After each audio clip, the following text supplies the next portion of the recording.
Hi there. My name is Rich O'Ben and I'm the founder of The Motivation Mindset.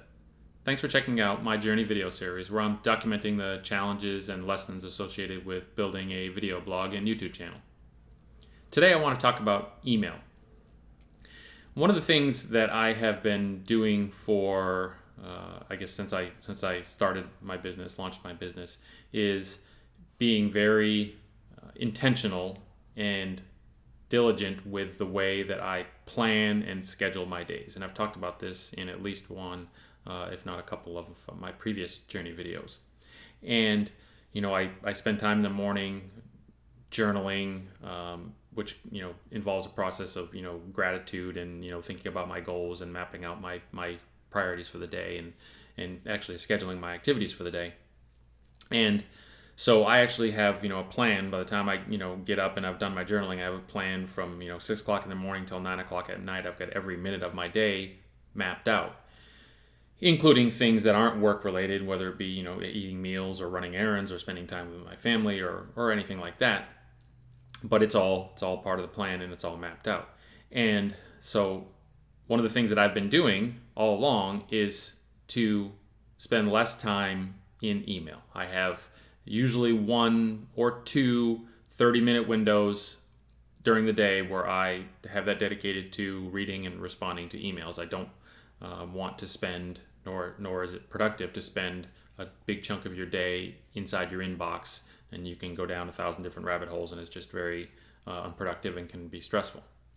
So I've been utilizing that. I've been very good about maintaining that boundary on my schedule during the day of just having the 1 or 2 time frames for working on email, and it seems to work pretty well for me.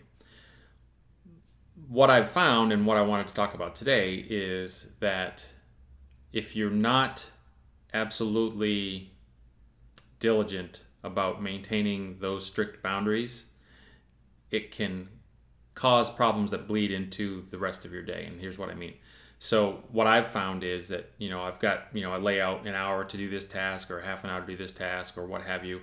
And, like anything, you might get it done a little bit early. You might take a little bit longer. And through the course of your day, things are fluid and you generally try to get everything on your list done, but they don't take exactly what you have planned out for. But in aggregate, they tend to fit within that day. At least they should. So with that, what that means is that sometimes I'll finish an activity, if I had, 2 hours dedicated to something and it takes me an hour and 45 minutes, I'll get up and I'll, go to the bathroom, I'll get a drink or something like that. But if I've got an extra, 5 minutes somewhere in there, I'll think, I'll just check my email inbox. I won't quote unquote do any email, but I'll just see what's in there, see if there's anything pressing, on fire, things that I need to deal with urgently. And that way I'll know, and then I'll go back to my work.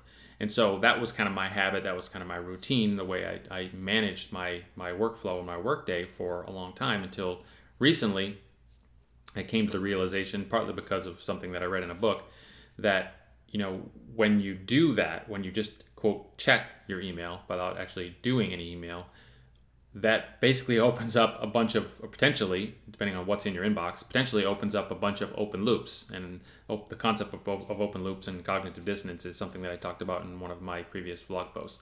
But so let's say hypothetically, you see a email from somebody who asked you to respond to something or asked you a question about something or offered you something that you have to consider and think about whether or not you have the time to do it.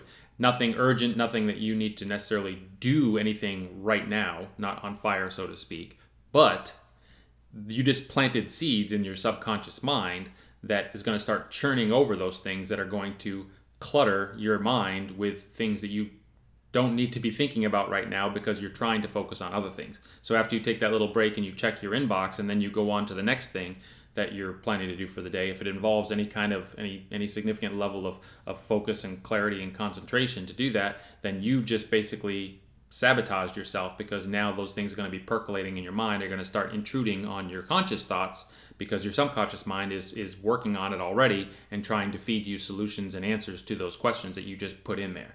And so if you are not diligent in making sure that you stay outside your email inbox, except for only the times where you have dedicated to it, then you are actually making yourself less effective and less productive during those times when you're not in your email inbox, because you planted those seeds in your mind. So that was a pretty significant, aha moment for me. And I've been spending the last, I don't know, 10 days or so making sure that when I have, those couple extra minutes, if I'm not scheduled to be working on email, I stay out of my email inbox until I'm scheduled to be in there. And that way, that helps me to maintain my focus on the things that I need to be working on and getting done.